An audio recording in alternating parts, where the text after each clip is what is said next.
Are you a chiropractor with a struggling practice, having a hard time finding and keeping patients? Is your staff falling short of expectations? I'm Dr. Scott Sawyer, and DC Trainings has the answers that you need.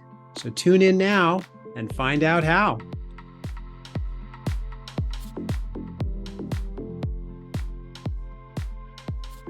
Hello, everybody. Welcome to DC Trainings. I'm Dr. Scott Sawyer, and we are officially now in the holiday season. So I hope everyone had a wonderful Thanksgiving with your family and loved ones, and just to kick off the holiday season. And of course, we have a lot to give thanks for, or be thankful for in chiropractic. So this is the season to do that and to show our appreciation for being able to help others have fun and enjoy the holidays through their own abundance of health, right? That's our mission in chiropractic, is to help others so that they can enjoy the quality of health that they deserve and optimum health. And so this is just an amazing time of the year where we get to share our help through chiropractic and help others to enjoy the holiday season with an abundance of health. So I appreciate all of you, and I'm thankful for all of you being a part of DC Trainings with our mission together to help as many people as we can. So let's kick off our week 3 now of this current module, which is module 6. So let me just jump over here and let's jump right in, because we're talking about today, we're talking about the progress reports. Let me just move a couple things around here real quick. And that way, if you do have a question during our call today, please raise your hand, let me know so that I can answer your questions. I want to really emphasize, I'd love it if nobody leaves this webinar or podcast today with any questions unanswered. That's our goal, is to make sure that you're all getting the materials that you need to run a successful practice.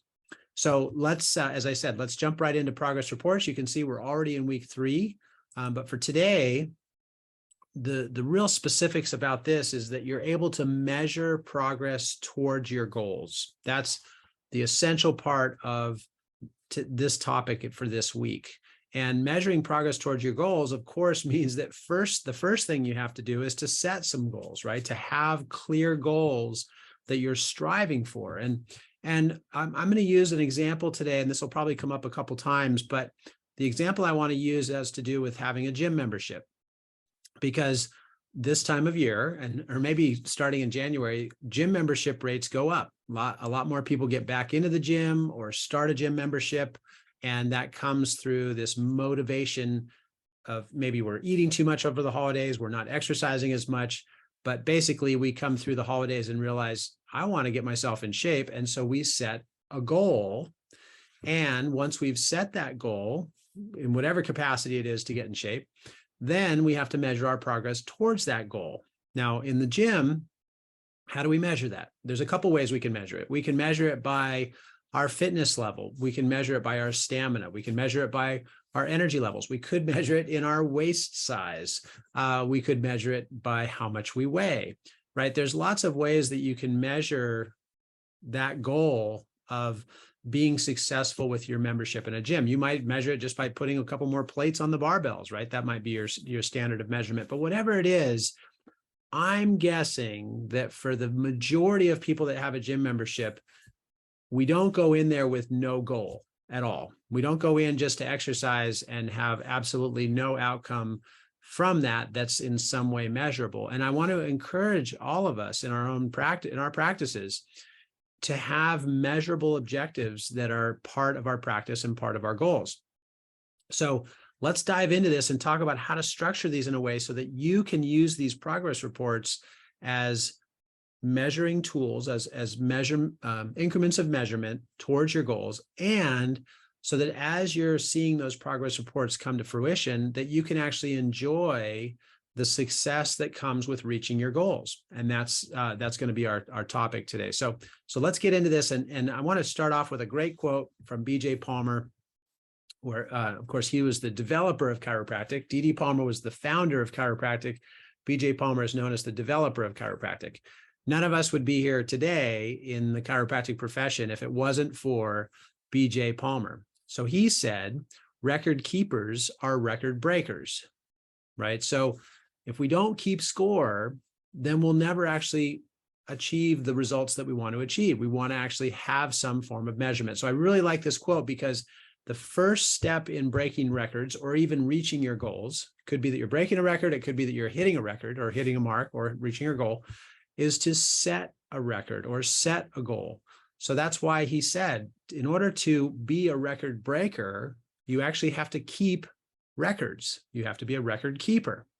And I think that's really important from the standpoint of our practices. How do you measure success in your practice? How do you measure hitting your goals? First of all, what are your goals? Is your goal to hire a CA? Or is your goal to have $1 million practice? Is your goal to see a certain number of patients or see a certain number of new patients? What is your goal in chiropractic? And by establishing that goal, that you are now a record keeper. And by being a record keeper or having a goal, now you get to reach that goal or potentially surpass that goal, which would be a record breaker. So that's how this fits into the big picture as we become accustomed to, and I want to find another way to say that, because I am accustomed to keeping records and I'm accustomed to keeping progress reports. But as we start to become really comfortable with them and have them as part of our day-to-day practice protocols or methodology, it's amazing to see what we can accomplish and how much more comfortable and confident we can be in running our chiropractic practice. Our practice becomes more profitable. Our team becomes more successful and more productive. Our stress levels go way down. There's so many benefits to having specific progress reports or ways of measuring towards your goals. And there's so many benefits that spill over into basically everything that's happening in the practice. So we're going to start with an example today, which is something that we teach in DC trainings, and that's called the weekly report. And on the screen here, you can see we have the weekly report sample. And this is something that I'm going to show you on the website when we come back to this in a few minutes. But I hope that all of you are using this. And I know I sound very biased when I say that, oh, Dr. Sawyer is just pitching another tool on DC training because he wants to sell his program. No.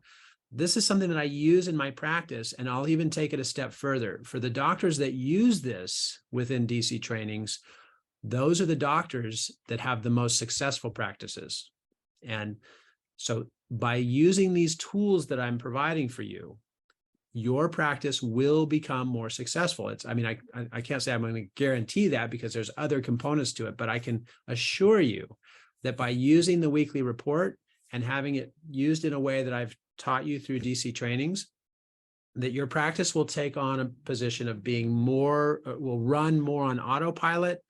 You will be profitable. You will have the streamlined approach I'm talking about, or the autopilot practice, and you'll be able to run a more successful business, right? There's an aspect of this that we do chiropractic because we love it. And I'm in that boat with all of you. We love chiropractic, but there's also this other aspect of running a business. And this is one of those tools that is especially important for running a business in a successful fashion. So we can then get back to doing that which we love as much as possible. So on the screen, you can see here the weekly report. It has today's date. And then on the top, it has this category of new patients. And for new patients, we're going to measure, it's very simple. We have the first column is our goal. So we're going to have a set goal. Then we're going to have how many new patients are scheduled. And then we're going to have the actual number of new patients that we saw. So let's just take Monday for an example. If I have a goal, well, first of all, if I don't have a goal, then at the end of the day, when I ask my team, hey, how'd we do with our new patients? Of course, they're going to say, we did great. Okay, cool. Since they told me we were doing great, that must be a good thing. And I'll leave it at that. Let's use another example on that, because this is what I'm telling you right now, what you don't want to do to run a successful practice. If I come up to my team at the end of the day and I say, how much money did we collect today? Now, again, picture this from the standpoint of running a successful business. Yes, we love chiropractic. If we could give it away for free and just give it to the world, we would, but we have to run a business. So in the context of running a successful, profitable practice, if I go to my team at the end of the day and I say, hey, how'd we do in terms of our collections today? And they say, oh, we did great. I took some payments. People paid money. Well, that's fantastic. And then I get to the end of the week or maybe the end of the month, and it's time to pay payroll. And suddenly I get a call from my banker and they say, there's no money in your bank account. Yeah, but my team told me that we collected payments and we had a great day. Okay, well, that doesn't negate the fact that there's no money in your bank account. So you see where I'm going with this. And back to the screen, when we focus on whether it's new patients or patient visits or revenue or collections, it's one thing to say, hey, we had a great day, but it's an entirely different report to know that your progress reports show you are making progress towards your goals. And those goals are established and they're made clear with the whole team. And that way, when you say, how do we do today? They say, we did good. And this is the numbers that show that we did good, right? It's a whole new level of productivity when you take it to this extent, okay? So I really want to emphasize that because, well, I don't need to repeat it all over again. That's why. That's why I want to emphasize that. Okay, so let's keep going because what we've provided within DC Trainings is a very easy tool, another tool, right? There's the weekly report. We write our numbers on there with our goals, our scheduled, our actuals, right? The goal for new patients was 5, our scheduled was whatever it was, and then our actual, I know, was 5, so we had a 100% success rate. But then you can take those numbers and you can take it a step farther. You can put it into the goals tracking system on DC Trainings because that's going to provide your success rate reports, and that's what your team is going to report to you on. And just to kind of spin this into real life examples, last summer, my wife and I, with our kids, we had between 2 trips, one trip that I took to go on a surf trip and another trip that we took as a family. I was gone from the practice for a whole month, which is a long time. And I felt it. It was hard for me to be away from taking care of the patients and the people that I'm used to taking care of for that long. But these 2 trips happened to fall back to back and they couldn't be rescheduled or moved. And actually, let me just pause. I'm going to stop this here just so you can kind of follow along with me on this, because that's a long time to be away from the practice, a whole month. Now, I could have just shut the practice down and walked away and said, hey, I'll come back in a month. We'll pick back up. We'll open and start taking care of people again. But my heart goes out to the patients who during that month would have not been adjusted. They would have become more and more subluxated and their health could potentially have been affected by that. So I don't like to see patients go unadjusted or go subluxated because I'm not in the office. The other side is I have a I have a team of CAs and doctors and their families who depend on the income that the practice is providing so that they can put food on the table. So for me to be gone for a month, well, I can't do that if I shut the practice down because then my entire team would suffer and they wouldn't be able to feed their families. So that's the second part. Then the third is that for the patient, well, I said the patients, now my staff, and then myself. I don't want to be having that time away and then feel guilty for all those reasons. Anyways, that sort of wraps it up in a nutshell. But the point being, to shut the practice down for a month because I'm on vacation is unrealistic, and it's not actually very fair to everyone else on the team and the patients. So what did I do? I made sure that I had progress reports. That's our topic for this week. I had progress reports in place so that my team could report to me on the progress of specific categories within the practice so that while I was gone, I knew that our patients were being adjusted, so they're not going subluxated. My team is taking care of patients and there's money coming in to pay their salaries so that they can put food on the table. And overall, as a business, the business is remaining viable and productive and profitable, even though I wasn't there for a month. Okay. Now, coming back from the trip, I jump back in. I miss my patients. I miss adjusting people. I miss my team. I'm ready to jump back in wholeheartedly 100%. But what the point of that whole story is just to say that through progress reports, I was able to be gone for an extended amount of time and nothing slowed down. When I got back, I looked at the progress. Actually, during which I was gone, I was checking the progress through the success rate reports on the goals tracking system, which you can check anywhere at any time. I was watching those success rate reports and measuring the success of the practice and knowing that while I was gone, everything was still going according to plan towards our goals through the progress reports. Now I'm going to jump back over to what I want to show you on the website, because this is as simple as it is. when you take the information from the weekly report and you plug it into the goals tracking system, very simple. It takes 5 minutes a week. That's it. 5 minutes to put your numbers in. That's all it takes. Then what that spits out is the success rate reports. And that shows us how we're doing towards our goals. It shows that the practice is being productive. And again, I love being in practice. So I'm only illustrating this example because you can see how much of a stress reduction this is when I know that whether I'm here or I'm not here, everything's going according to plan. The patients are getting taken care of. The money's coming in. The team is on track. They know the goals, and it works on autopilot like that, as any successful business should. Okay. And again, I'm kind of steering away from the whole philosophical, hey, we got to adjust as many people as possible and keep them subluxation free and carry the torch for BJ and DD Palmer. I get all that. I'm with you 100%. But I also want to make sure that your stress levels, which come with running a business, yes, there's some stress, they're at a minimum, and you're able to enjoy not only working hard, but playing hard too, and getting away from the practice to clear your mind. Just like your team wants their vacations, you want yours too. So it's all part of that balance. So it's very simple. Once again, and I'm just going to go back through these 3 screens just to emphasize this, because I know there's a couple of you that are on this call right now who have not yet started really diving into the goals tracking system. Very simple. You write it on the weekly report. You fill in you input your daily results into the goals tracking system, and it spits out the success rate reports that show you exactly how you're doing. And this can be when you're in the practice, or it could be from anywhere you are in the world. You can check in on your business and make sure your business is being productive and successful. So I'll finish with just one last example on that. And this may not be where you want to take your practice, and that's completely fine. I want you to have the most successful practice that you can have.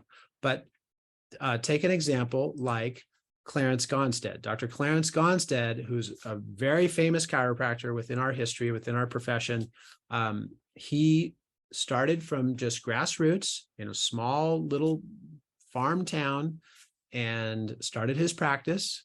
And that practice grew and it grew and it grew, and it grew so big that he built out a 10,000 square foot clinic. So 10,000 square feet, that's a big clinic. And he actually put in an airport, an airstrip next to his clinic so that people could fly in there to get adjusted. Now, if you think about somebody getting on a plane and flying to see you, think of how many other practices they're flying past to get to you just so that they can get adjusted by you, right? So that's a big commitment. But his vision was such that his practice got so big that he had many other doctors working with him and many CAs working with him so that he could run this 10,000 square foot clinic and, people to greet the people that flew in on planes and this whole aspect. Well, what did he do during this whole time? He was focusing on what? Not so much running the business, not so much, paving the airport, the airstrip. No, he was working on the Gonstead technique. So he really focused his attention around anatomy and the way the bones needed to be moved and the proper adjusting technique for the specific type of adjustment that he felt would be appropriate for patients. That's where his focus and his passion was. Meanwhile, he had this huge 10,000 square foot clinic that was running, an airport, many people on his team, and they all knew what they were doing. How did they know what they were doing and what they needed to do? Through progress reports. So if that's hopefully a motivation for you, and again, maybe you don't want a 10,000 square foot clinic, that's okay. But what you do want to have is the most successful practice that you can and have it running on autopilot as best as it can so that you can focus where you want to focus in your practice. Do you want to focus on adjusting patients and that's all you want to do? Great. Maybe you want to focus on writing workers' comp reports. That's okay too. I just had a great conversation last week with Dr. Sam Collins. He's a chiropractor and he runs the insurance billing, HJ Ross, the insurance billing company, which he took on from his father. And Dr. Collins doesn't do a lot of adjusting anymore, but boy, he is a wizard when it comes to insurance billing, coding. I mean, his mind just runs with that stuff. He's got a real passion for it. So he's able to narrow his focus into what he wants to do while other aspects of his company are doing, other people in his company are working on other aspects, and that's done through progress reports. They report to him, how many seminars am I doing this year? Where are they going to be? Who's attending? What kind of money is coming in? All of that, so that he can focus on teaching the best code that you're going to use when you bill for a specific service. Once again, for all of us, we want to hone our focus around these progress reports so we know the whole practice is running smoothly, and you get to focus on doing what you do best. And in the case of the practice owner, you get to focus on what you want to do, where your area of focus or what excites you. That's where you want to focus. Okay, so that's what these success rate graphs show, is how well your team is pursuing your goals or the goals that you've set for the practice through progress reports. So let's look at some of the examples here of what progress reports you should be tracking. And so this is just an example from actually it's 2 months ago. Today's December 1st, the last month of 2022. So from October of this year, these are the success rate reports that I have in place for my office. And I don't share these with you so much so that you need to try to hit these numbers. It's more just about, this is the numbers that came to me from my team as far as how we're collectively doing towards pursuing our goals. So in the progress reports, it shows that our new patient success rate is because this was October, but not long ago, was 104% for the year, cumulatively. Report of findings, collectively with all of us doing reports of findings, because everyone on my team can deliver reports of findings, 85% of our new patients started a 12-month care plan. Okay, that's quite a big number when you consider that all of us are doing reports of findings. So collectively and cumulatively for the year, we're seeing that we're at 85% starts for our new patients. Patient visits, 93%. And we have big goals for patient visits. So 93% is a strong A. We're doing great, moving forward. Care plan renewals, 96% of our patients that have completed a full care plan, 96% of them start new care plans. And again, my whole team is trained to deliver care plan renewals or CPRs. So we do it collectively together. That's accumulatively across the board. And then revenue, 97% of our goal for the year. And that's, again, a reflection on all of us. One step further on the goals tracking system, when you look at the goals tracking system, it'll show you, let's see if I can do it here. Oh, there we go. Nope, I was giving you, okay, here we go. The goals tracking system allows you to select the user. So I can look at this, as you can see on the screen, it says practice, but I can also look at a specific person within the team and look at how their reports of findings are doing, or how their specific focus is, or what the progress report is showing for that specific individual on the team. And this is a great training point for you to use with your team, because if you have a certain CA who has a really strong progress report or success rate, you can meet with that individual and you can give them some praise, or you can compliment them, or you can actually strategize with them, as I've done, because one of my CAs just came in with a really great progress report, and it was in the area of a specific area of insurance billing. This is an example from my own practice. And I was looking at it and I couldn't figure out how this thing worked.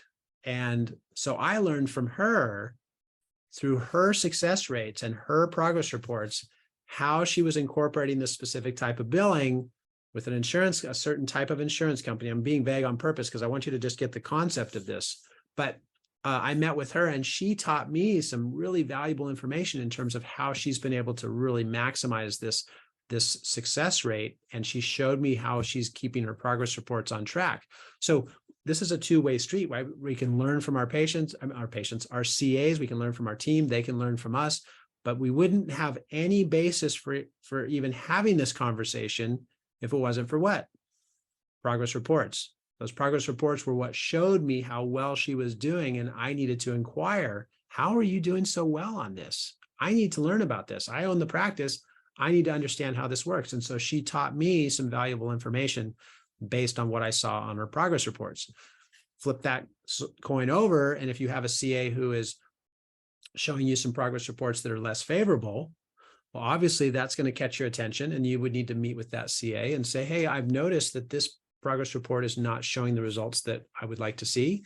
So I'm in the position of knowing what needs to happen. I'm going to work with you to help you push this progress or push this success rate up through what I'm seeing on your progress reports.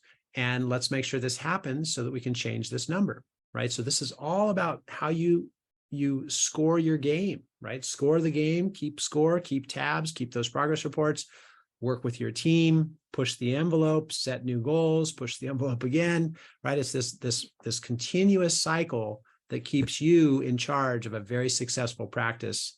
And of course, ultimately, it's going to make you more profitable. So those were some examples of our success rates that I shared with you. And of course, we have a graph on the goals tracking system that'll show you how you're tracking. This on the screen, I have an example here. I'm going to describe this a little more because, as some of you may have noticed, we have our webinars now through podcasts. So we're sending out podcasts, and I'm understanding that many of you are listening to the podcast, maybe as you're driving or as you're going for a run or working out at the gym.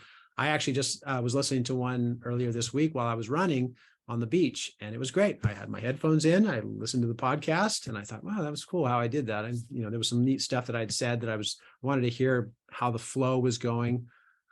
I get kind of excited. One thing I noticed was I was talking too fast. I thought maybe I'm talking too fast now, but I do get excited about this stuff. And so I start to run with it. But this is an example on the screen relating to our new patient success rate. And on the screen, you can see the gold line is our target. That's our goal. The blue line is our actual numbers or results. And through the first part of the year, this year, our new patient actual numbers were below the goal line, right? So we saw this happening, and we had a CA that had quit, and we had to rehire, and it took a couple months to get the new CA up to speed. And lo and behold, once we did that, once we rehired the new CA, trained the CA not only on what they were going to be responsible for as it relates to success rates and progress reports, but also, lo and behold, once we got that person trained, look at what happened to our numbers. Our actual numbers surpassed the goal line, right? And so it was a direct result of us changing who was in charge of that focus, how much information they had to put into that focus, in other words, their job duties, and it completely flipped the two lines over. And now we're ahead of the curve, and we're still up at 106% of our goal for the year, going into the last month of the year. So it's a really great feeling when you measure the productivity of your team through their action steps towards your goals, and you see the graph or you see the numbers on your success rate reports, you see the progress reports happening, and it's really a lot of fun. I mean, I know I'm going to keep saying that, but it really is. Okay, so that was the turning point for us, was when we implemented those action steps. And then, of course, we have the success rate report on here, which shows you exactly where you're tracking, not only in actual numbers, but also in success rates for the year as it progresses. So we're accumulating these numbers through the year towards our goal. I had shared this example with you. We had a dip in our success rates. So we saw, wow, our numbers are dropping down. It dropped us down at 91%, 92%. We changed our action steps. We met with the person that was responsible for this success rate or this focus or these progress reports. We met with that person, changed the action steps, set up a new plan. And as a result of that, we had to adjust our goals. So we bumped up the numbers a little bit for the rest of the year, just to make sure that the goals, the actual numbers were going to lead towards hitting the total goal for the year. This is something that's important because from a standpoint of working together as a team, right? TEAM stands for together, everyone achieves more. So this is a we go together approach. When there's a number that dips, meet with your team and say, did we miss the mark? Did we set the wrong number? Was the goal that we set unrealistic? That's a great place to start, because if the answer is no, I think it's okay, then great. I agree with you. Why aren't we hitting it? I mean, and I don't say that in a way to accuse the person. I just say that in an honest, open question. Why aren't we hitting it? What needs to change? in order for us to hit that goal? You tell me. I have my own thoughts and I'll share those with you, but I'm going to let you go first and just tell me, what do we need to change in order to still hit that goal? If it's a reasonable goal, there's no reason why we shouldn't hit it. Or the answer might come back where they say, no, that's an unrealistic goal. I know we decided that, or I'm saying this tongue in cheek, or doctor, you told us that was what we were supposed to do. Well, that's okay. Maybe I missed the mark. I'm fine with that. But you tell me, what's a more realistic goal?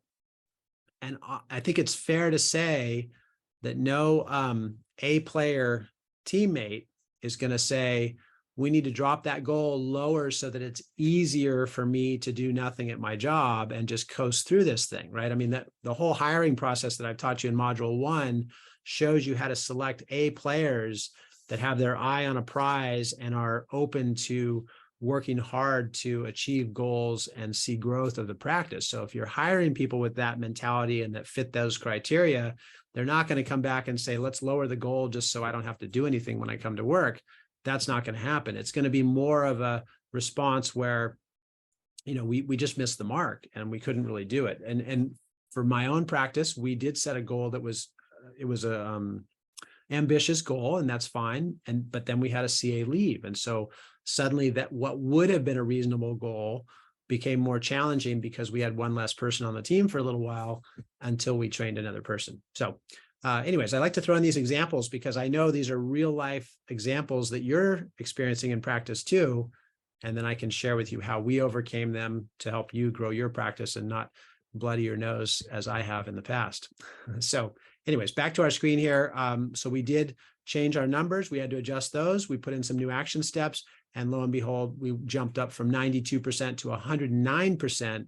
And we're continuing to push those to higher levels. We even surpassed the original goal that we had. So our original goal was 25,000 for the year. This was patient visits, not new patients. And we actually came out, even after, by falling short for a little while and then changing our action steps, we actually came out ahead of our original goal by 870 visits. So, it really does pay off when you keep your eye on the prize and you use these progress reports. Let's keep going. Success rates will show actual results compared to the goals that you create. So use them. And I want to share some with you in just a minute, but it says use existing numbers from your practice. So just this is important. This bears explanation. If you're feeling like, where do I even start on this? Well, or what are reasonable goals to set? I get that question all the time from our members. What would be a good goal? I don't know. I just, I work hard and I want to grow the practice, but I don't even know what to set as my goals. So the easiest thing would be to just look at your existing numbers, your existing practice numbers. And what would those be? Examples would be, look at how many new patients you saw last month. That's an existing number. How about how many patient visits you saw last week? There's a number. How about how much money you collected last year for the whole year? How much did you collect? And you could look at this year, since it's almost wrapping up, but we'll just use last year and then take those numbers. Those are your existing numbers and just add 10% to them. Maybe they're really low and 10% would not be sufficient. You might want to add 25% to them or 50% to them, or maybe you want to double your practice, whatever it is. Just take those existing numbers because those numbers are happening because of the current action steps that you have in place. So if you want to grow your practice or if you want to change your practice, just take your existing numbers and then bump them up a little bit and then look at it in a quarter, 3 months. Look at it and say, wow, I bumped it up by 50%. That was crazy. There's no way I could do that. And in hindsight, that was too aggressive. Okay, that's fine. Go back to the original number that you started with. Just add 10% to it. That might be a better place. And the reverse is true too. Maybe you added 10% and you blew past that in a very short time, and you still had a long way to go in the time frame. Well, then the next time the time frame comes up, you say, well, I'm not going to just add 10%. That was easy. Let's add 50%. And you just play with it. There's this fluctuation, and that fluctuation happens in your team meetings, which I do. I have those all the time with my team. Every quarter when we look at our goals and we adjust our goals if necessary, it starts with me asking the question, how was the last quarter for you? Did you feel like that was too easy, too hard, or just about right? And what would you like to do in the next quarter? And then we pursue that from their input. Now, I know ultimately what I want to do in my practice. I have my goals. I know where I want to go. I've been doing this, for more than 2.5 decades. I have a good idea, but I like to hear from my team first because it's great. It gives you a good litmus test for their current headspace, current challenges that are happening in practice, insurance limitations, high deductibles. Maybe it's the first part of the year, deductibles haven't been met, or they're feeling the extra pressure of working with one less CA. I told you about that last week, how in the past where I had a CA leave the team and then the rest of the team came to me and said, we don't even want to hire and replace that person. We'll actually take it on ourselves because there's opportunities for us to bump up our income by having one less person. And so we'll cover their workload.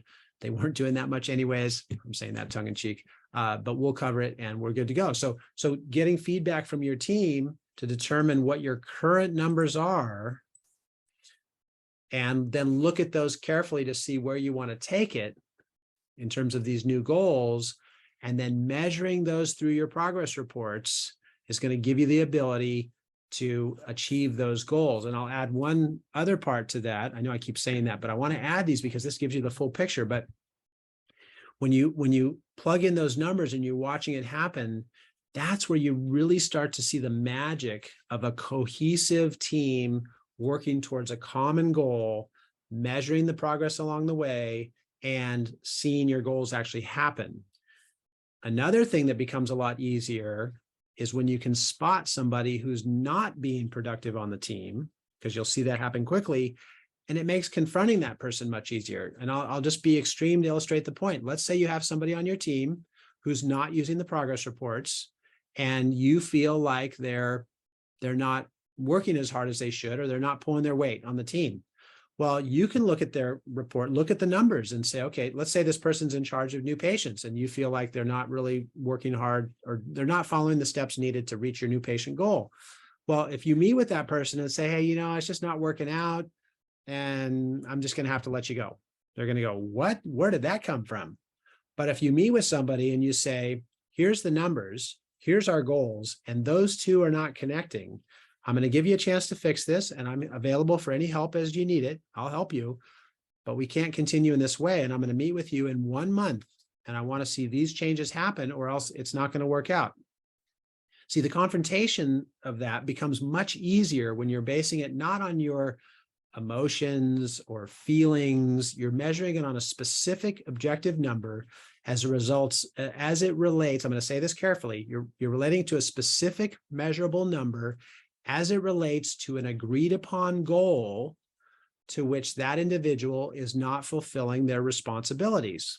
See, that takes me out of it. It's strictly the numbers. I care about you as a person. I would love to keep working with you. I enjoy taking care of you and your family. I like seeing you at work. You're great to be with, but we can't run a business when the numbers aren't happening. Right. So it makes that ability to confront somebody and keep it in a positive light much easier when you measure when you base it on progress reports. Okay. So use existing numbers from your practice, take action now. Now, what did I give you? I just gave you 3 parameters of take action now, right? 1, your numbers are going great, bump up the goal. 2, the numbers are not going so great. Maybe you adjust your goals. 3, you got someone on your team that's holding you back. You need to confront that person and make sure they don't hold you back any longer. So those are 3 areas where you can take action right now to enhance your practice. Okay, let's keep going.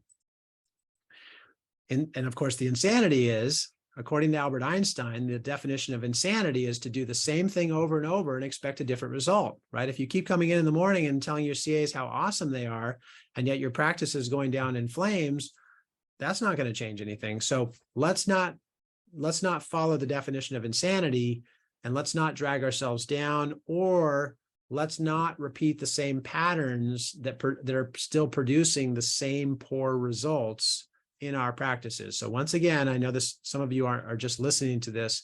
The definition of insanity, according to Albert Einstein, is doing the same thing over and over and expecting a different result. Not good. Now, we're going to wrap up this call with another quote by Albert Einstein, which I happen to really enjoy, but that is, that compound interest is the eighth wonder of the world. He who understands it earns it. He who doesn't pays it. Compound interest works in both ways, right? So when it comes to your practice profitability, I want to make sure that your practice is profitable and that you have income left over to be able to invest. And here's an example of how to of a good investment versus a not so good investment. So let's use the first one, which is a 30-year mortgage. Now, that is a good investment. Owning your own home is a great thing to do, and I fully support that. But paying off your own home and being debt-free is more important than owning your own home. So what does that mean? That means that when you buy a home and you invest that huge amount of money into owning that home, now you have to have what to make sure that you're paying it off? You have to have progress reports. And those progress reports come in the form of mortgage statements.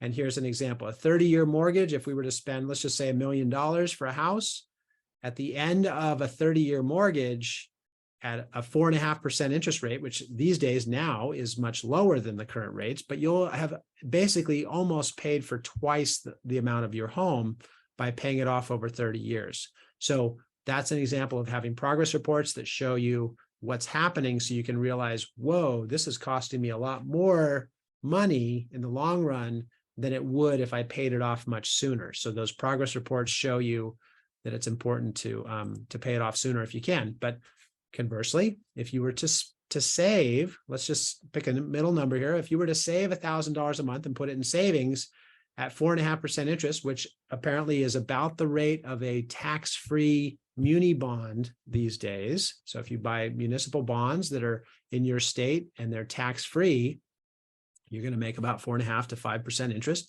So if you did that for 5 years, at the end of 5 years of saving $1,000 a month, you're going to have over $67,000 saved and continuing to earn compound interest, right? So these are just some examples to show you the power of having progress reports to measure your progress towards your goals. But anyway, so those are some great examples about the benefit of saving money and then showing those examples around compounding interest. Let's keep going here because we're going to wrap up our call, but moving forward, this is a little bit of a shift in the course of this module. We've covered achieving your goals. We've covered team accountability. We've covered progress reports. Next week, we'll get into referral marketing, but then stay tuned because at the end of this module, in the last part of the module, right before our next seminar, which our next seminar will be on January 21st of 2023, and it will be at my office. So please book your tickets, come in, spend the day with us at my office. We'll go through the entire module of team development, of hiring, training, maintaining a winning team. We'll cover all those details at my office on that day. Just prior to that, when we wrap up module 6 in week 8, I'll be coming back to the topic of achieving your goals. So we have that as our first week, and we have it as a bookend at the end so that you can really get a full perspective and take hold of how powerful goals can be for you and your practice. So that'll be coming up at the end of the module. Stay tuned for that. But also next week, we'll dive into the next segment of this module, which is marketing. So we've covered this first part to set the stage. And now we're going to get into all the details of what you need to market your practice to basically guarantee an abundance of new patients. And as I like to call it, having a tiger by the tail with as many new patients as you can take care of. And people will be flocking in your doors to receive chiropractic care. So next week, we'll get into referral marketing. And it'll be a little bit of a shift in the topic, but nevertheless, no less exciting. So we'll go ahead and wrap up today, but I'll look forward to seeing you all next week. And again, happy holidays to everybody. We're moving into the Christmas season now, and it's a great time to celebrate chiropractic, good health, and our communities as we all move forward subluxation free. I will look forward to talking to you then. Thanks again. If you would like to become a member of DC Trainings, be sure to head on over to dctrainings.com to get started today.